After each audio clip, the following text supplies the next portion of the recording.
বাংলাদেশে নাকি হিন্দুদের বাড়ি পোড়ানো হচ্ছে, বাংলাদেশে নাকি হিন্দুদেরকে পুড়িয়ে মারা হচ্ছে। এই ধরনের ডাহা, অসত্য,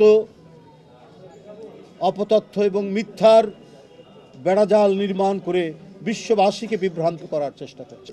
সেই পলাতক স্বৈরাচারের জন্য মায়া কান্না কাঁদছেন পার্শ্ববর্তী দেশের রাজনীতিবিদরা, নীতি নির্ধারকরা এবং আরও অনেকে, এবং বিশেষ করে আত্মা বিক্রিকারী মিডিয়ার লোকজন। আজকে যারা সেই পলাতক প্রধানমন্ত্রীকে আশ্রয় দিয়েছেন এবং সেইখান থেকে নানা ধরনের উস্কানিমূলক কথা, অপপ্রচার, অপতথ্য বিতরণ করছেন, তাদের উদ্দেশ্যে বলতে চাই, একবার বাংলাদেশে এসে এই 4 মাস অতিক্রান্ত হওয়া আন্দোলনের পরেও সেই আন্দোলনে অংশগ্রহণকারী এদেশের ছাত্র জনতার কি করুণ, ভয়াবহ এবং নৃশংস তাদের উপর পাশবিকতা চালানো হয়েছে তার দৃষ্টান্ত আপনারা দেখতে পাবেন। যেমন সারা বাংলাদেশের হাসপাতালগুলোতে, তেমনি ঢাকা মেডিকেল কলেজ হাসপাতাল, বিশেষ করে পঙ্গু এবং এই বার্ন ইনস্টিটিউটে কারো মুখ ছিঁড়ে গেছে, কারো 2 হাত অদৃশ্য হয়ে গেছে, কারো চোখের কর্নিয়া বিদ্ধ হয়েছে শর্টগানের গুলিতে, কারো পা চলে গেছে। জীবন যেন তাদের কাছে একটা অভিশাপ হয়ে নেমে এসেছে। আমাদের মানবিক চিকিৎসকবৃন্দ দিন রাত পরিশ্রম করে তাদেরকে পৃথিবীতে মানুষের বসবাসের উপযোগী করার প্রাণান্তকর প্রচেষ্টা তারা চালাচ্ছে।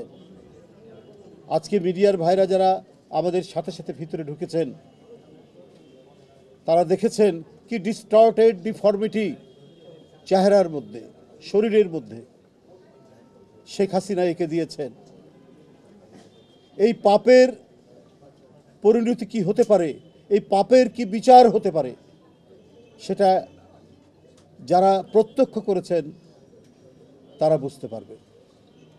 আজকে সেই পলাতক স্বৈরাচারের জন্য মায়া কান্না কাঁদছেন পার্শ্ববর্তী দেশের রাজনীতিবিদরা, নীতি নির্ধারকরা এবং আরও অনেকে, এবং বিশেষ করে আত্মা বিক্রিকারী মিডিয়ার লোকজনরা।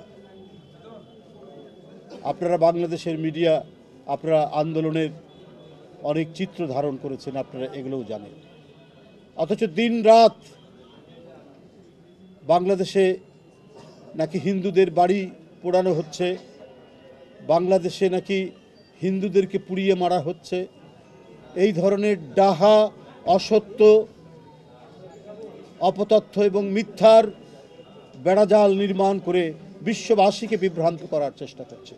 কিন্তু প্রযুক্তির এই যুগে তারা সফল হতে পারছে না বিদায় এখন হিংসা প্রতিহিংসার জ্বালায় প্রতিদিন অপপ্রচারের যে কথাগুলো আমরা জানতে পারছি, তাতে মনে হচ্ছে যে ভারত একটি গণতান্ত্রিক রাষ্ট্র বলে আমরা জানতাম, যে ভারত যেখানে সাংবিধানিক ধারাবাহিকতা রক্ষিত হয় বলে আমরা জানতাম, যে ভারতে অনেক জ্ঞানীগুণী মানুষের দেশ বলে আমরা জানতাম, সেই দেশটিকে এখন মনে হচ্ছে এখানে হিংস্র, ঘাতক এবং প্রচণ্ড রক্তপিপাসু মানুষরা সেখানে বাস করে।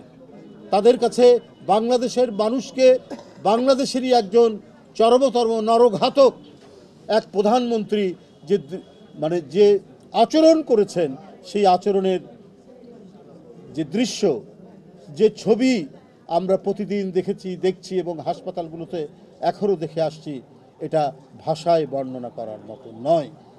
তারা তাদের নিজস্ব স্বার্থ শেখ হাসিনাকে দিয়ে রক্ষা করতেন।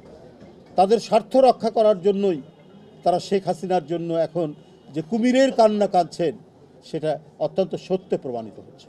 ওরা এত দূর গেছে যে আমাদের প্রিয় মাতৃভূমির স্বাধীনতার যে প্রতীক পতাকা, সেই পতাকা তারা নিজ দেশের আগরতলায় সেই পতাকায় স্ট্যান্ড ভেঙে আমাদের পতাকাকে ছিঁড়েছে।